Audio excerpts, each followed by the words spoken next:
കുറച്ച് കൂടുതൽ ക്വാണ്ടിറ്റിയിൽ നല്ല ചിക്കൻ ബിരിയാണി അങ്ങ് റെഡിയാക്കിയാലോ. പൊരിച്ച ചിക്കൻ ബിരിയാണിയില്ലേ, അതിൻ്റെ ടേസ്റ്റിൽ ചിക്കൻ പൊരിക്കാതെ എങ്ങനെ ബിരിയാണി ഉണ്ടാക്കുന്നതെന്ന് നോക്കാം. കുറച്ച് സ്പെഷ്യലായിട്ടാണ് ഈ ബിരിയാണി ഉണ്ടാക്കുന്നത്. ഒരു 30 പേർക്കുള്ള ബിരിയാണി ഉണ്ട്. പെരുന്നാളൊക്കെ അല്ലേ, അപ്പോൾ കുറച്ച് കൂടുതൽ ക്വാണ്ടിറ്റിയിൽ ബിരിയാണി ഉണ്ടാക്കുന്നവർ ഇതുപോലെ ട്രൈ ചെയ്ത് നോക്കുക കേട്ടോ. നല്ല അടിപൊളി റെസിപ്പിയാണ്. അപ്പോൾ എങ്ങനെയാണെന്ന് നോക്കാം. ആദ്യം ചിക്കനൊക്കെ കഴുകി വെച്ചു, പിന്നെ സവാളയൊക്കെ അരിഞ്ഞു വെച്ചിട്ടുണ്ട്. അളവുകളൊക്കെ ഞാൻ താഴെ കൊടുക്കുന്നതാണ്. ഇനിയിപ്പോൾ ഒരു ചട്ടി വെച്ചു, ഓയിൽ ഒഴിച്ച് കൊടുത്തു. കാഷ്നട്ട്, റൈസിൻസ് ഇത് രണ്ടും വറുത്ത് മാറ്റി വെച്ചതിന് ശേഷം അരിഞ്ഞ് വെച്ച് സവാള ഇട്ട് വറുത്തെടുക്കാം. നമ്മൾ ഈ ബിരിയാണിയിലേക്ക് സവാള എല്ലാം വറുത്തിട്ടാണ് ചേർക്കുന്നത് കേട്ടോ.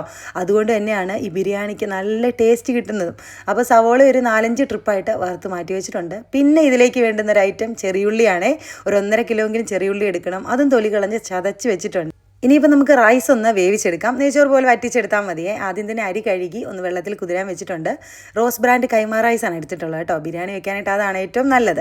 എന്നിട്ട് നമുക്കിത് ആ റൈസ് ഒന്ന് വേവിച്ചെടുക്കാം. അതിനായിട്ട് വലിയ ചെമ്പിലേക്ക് നെയ്യും ഓയിലും ഒഴിച്ച് കൊടുത്ത് സ്പൈസസ് എല്ലാം ഇട്ട് കൊടുത്ത് കുറച്ച് സവാള അരിഞ്ഞതും കുറച്ച് കറിവേപ്പിലയും അതുപോലെ ഇഞ്ചി വെളുത്തുള്ളി പേസ്റ്റും ഒക്കെ ഇട്ട് കൊടുത്ത് ഒന്ന് വഴണ്ടി വരുമ്പം അരി ഇട്ടിട്ട് ഒന്ന് വറുത്തിട്ട് വേണം വെള്ളം ഒഴിച്ച് കൊടുക്കാനായിട്ട്. ഒരു കപ്പ് അരിക്ക് ഒരു 1.5 കപ്പ് അളവിന് വെള്ളം കൂടെ വെച്ചിട്ട് വെള്ളം തിളയ്ക്കുമ്പോൾ അരി ഇട്ടിട്ട് ഒന്ന് ചോറ് വേവിച്ച് മാറ്റി വെച്ചിട്ടുണ്ട്.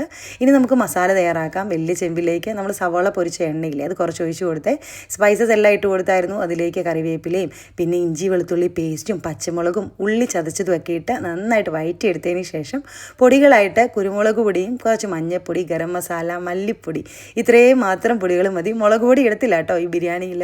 എന്നിട്ട് നന്നായിട്ട് വഴറ്റിയതിന് ശേഷം നമുക്ക് തക്കാളി ഇട്ട് കൊടുക്കാം. തക്കാളിയും വാടി വന്നതിന് ശേഷം അതിലേക്ക് നമ്മുടെ ചിക്കൻ കഴുകി വെള്ളം കളഞ്ഞതാണ് അതിട്ട് കൊടുത്തിട്ടുണ്ട്. പിന്നെ പൊരിച്ച സവാള ഇട്ട് കൊടുത്തേ.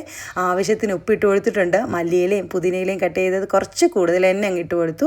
തൈര് ഒഴിച്ച് കൊടുത്തിട്ടുണ്ട്. എന്നിട്ട് എല്ലാം കൂടെ മിക്സ് ചെയ്തിട്ട് തിളച്ച വെള്ളം 1 കപ്പ് ഒഴിച്ച് കൊടുക്കണം കേട്ടോ. നമ്മൾ വലിയ പാത്രത്തിൽ കൂടുതൽ ക്വാണ്ടിറ്റിയിൽ കുറച്ച് വലിയ തീയിൽ വെക്കുന്നതുകൊണ്ട് കുറച്ച് വെള്ളം അങ്ങ് ഒഴിച്ച് കൊടുത്ത് വേവിച്ചെടുക്കാം. അങ്ങനെ നമ്മുടെ മസാലയൊക്കെ റെഡിയായി കിട്ടിയിട്ടുണ്ട്. ഞാൻ പകുതി മസാല മാറ്റി വയ്ക്കുന്നുണ്ട് കേട്ടോ. പകുതി മസാല മാറ്റിയിട്ട് നമ്മൾ ആദ്യത്തെ ലെയറിൽ ദം ചെയ്യാൻ പോവുകയാണ്. കുറച്ച് നെയ്യും സവാള വറുത്തത് മല്ലിയിലയും പുതിനയിലയൊക്കെ ഇട്ട് കൊടുത്തിട്ടുണ്ട്. അതിൻ്റെ മുകളിലായിട്ട് പകുതി ചോറിട്ട് കൊടുത്തു. വീണ്ടും നമ്മൾ ദം ചെയ്യാനായിട്ട് കളറിന് വേണ്ടിയിട്ട് മഞ്ഞളില്ലേ, പാലിൽ കലക്കിയതാണ് കേട്ടോ, മഞ്ഞൾപ്പൊടി അതൊഴിച്ച് കൊടുത്തു. മല്ലിയിലയും പുതിനയിലയും വറുത്ത സവാളയും നട്ട്സും കിസ്മിസും കുറച്ച് നെയ്യും ഒക്കെ ഒഴിച്ച് കൊടുത്തു. വീണ്ടും മസാല ഇട്ട് കൊടുത്തു. വീണ്ടും ചോറ് അതുപോലെ തന്നെ ഒന്നുകൂടെ ദം ചെയ്തെടുത്തേ. അതിൻ്റെ മുകളിലായിട്ട് കുറച്ച് ഗരം മസാലയും കുരുമുളക് പൊടിയും തൂകി കൊടുക്കണം. നല്ല സ്മെല്ലാണ് കേട്ടോ ഇങ്ങനെ പൊട്ടിച്ചെടുക്കുമ്പം. എന്നിട്ട് ഒരു 20 മിനിറ്റ് ദം ചെയ്തെടുത്താൽ അടിപൊളി ബിരിയാണി റെഡിയാക്കി കിട്ടിയിട്ടുണ്ട്. ട്രൈ ചെയ്ത് നോക്കണേ.